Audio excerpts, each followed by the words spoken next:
Yeah, buddy. Excuse me. Hope you're doing all right. So, I feel the terror, man. I'm not gonna lie. Like, I feel the sensation of, at times. Sometimes I don't, but there's been times I've been out in the woods alone at nighttime, and I felt the terror. I've also felt that shit right here in the house. I felt just a few nights ago down in the basement and shit. So it's there. I feel it there, and it's. It isn't that hard. Think about it, if you're an etherical force, non-physical force, and you're dealing with a realm that doesn't really know what the fuck's going on, because that's kind of what humanity, we've kind of got like an amnesia thing. Like, we really don't know who we are, what it really means to be a human again. We do inside of ourselves, but there's a force here trying to manipulate us to be something else. And so because of that, we're in this weird transition phase to where it's like we're trying to figure out what the fuck we really want and who we are. Like, we are in like a giant identity crisis, excuse me, on an individual and a collective level. Sorry, I sounded kind of gross.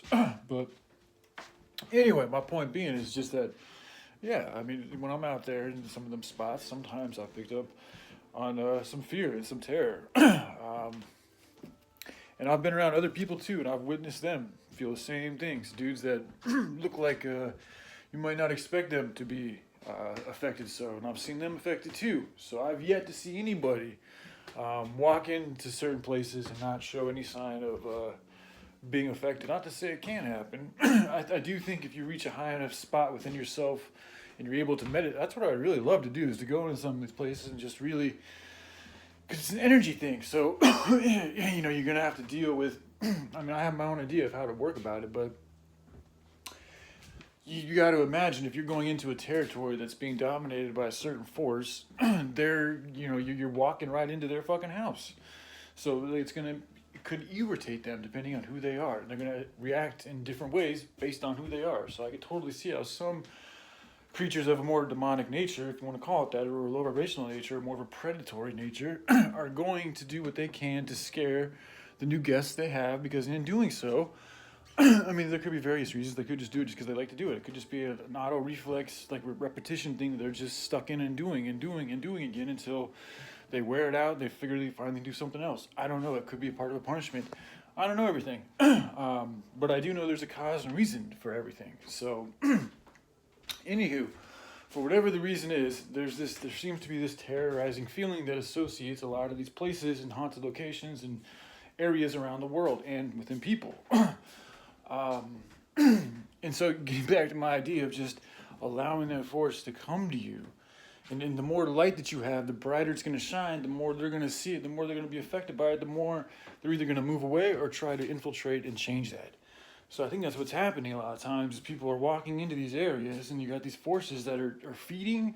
They're doing a number of things. They're probably feeding as well as they can, and then they're also essentially fighting or trying to infiltrate and manipulate and to use and to harness and to feed off of and act like a parasite as much as they can, depending on their nature, if that's their nature. But these are part of the things that happen. I think there are forces that there is a part. They're not all the same. That's another misconception. There's.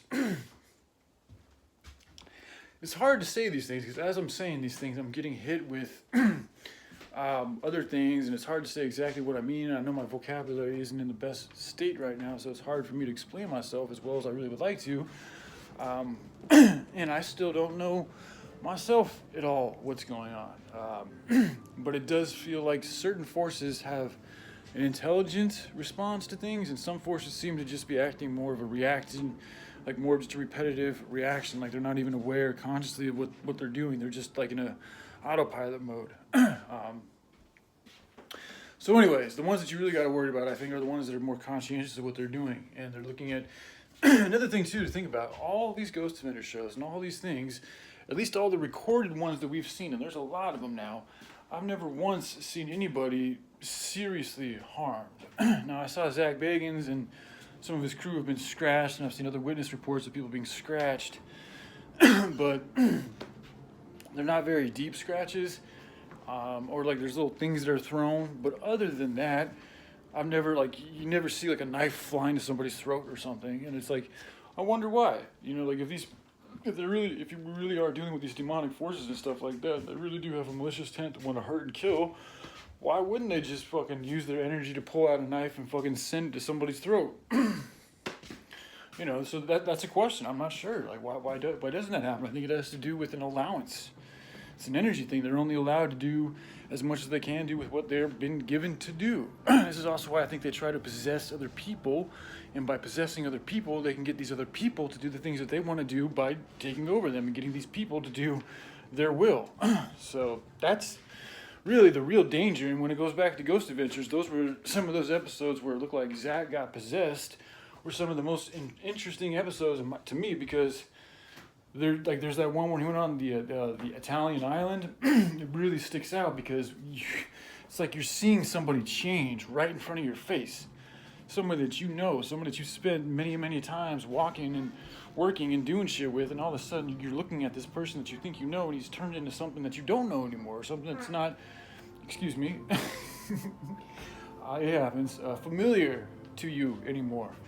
And luckily Zach was able to, like, he's got a pretty good fortitude in like knowing that, like, okay, I'm off. Like, there's something in there that was allowed. Like, he was aware that he was shaking. Like, there's one when he's like shaking with a machete and shit, and you know, nothing ever happened. So I'm glad that nothing ever happened amongst them.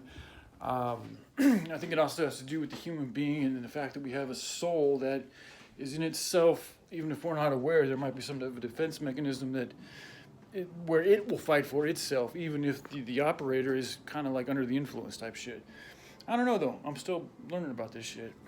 But it does fascinate the fuck out of me. So I'm going to continue on. And I think this is also something that could help tie in the project, because there's a lot of people that are interested in this type of shit. And who wouldn't rather work on a job like this that's involved with stuff like this as opposed to working for McDonald's? You know, but then the crazy thing is that you can tie in McDonald's excuse me, to this paranormal shit, because unfortunately what McDonald's, the foods that they use, that's all has an energetic effect on us. So they're a part of this shit too. You know, and the more of that toxic food you fucking eat, the more of that toxic energy you're going to be. The more of it's going to be able to probably feed off of you and use you. So there's many reasons why. And again, like, if people just had fast food every once in a while, it wouldn't be a big deal. But I think there's a couple issues with that. First of all, I don't think the fast food companies would be all that successful or profitable if the people just ate it every once in a while. And two, oh yeah, it's not designed that way. Like, they literally put shit in that food to make you want it the next day, like on a chemical level. Like, other than other foods, I remember when I used to have McDonald's all the time, and there's like, I would just, the next day, there's something about me was like I had to have McDonald's.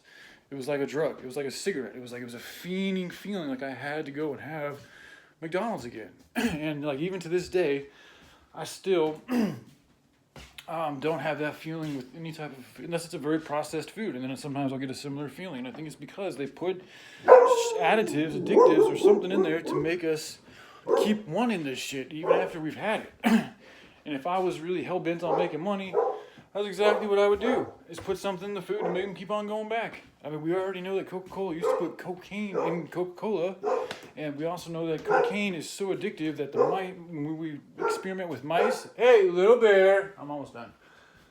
Hey, buddy, when we experiment with mice, what we found with cocaine, little bear, that was the drug that they loved more than any other drug, was cocaine. Hey, buddy. And they also found that they would do it till they die. Like, they would do it to the point where they would have a heart attack. If they had that amount there for them, they would just keep doing that shit until they're fucking dead. Interesting thing. So that's just to show you how addictive it is. And like, these people probably knew about that shit. I think it's fair to say they knew that it was probably pretty addictive, and they still chose to put it in Coca-Cola. So anywho, alright, love y'all. Peace.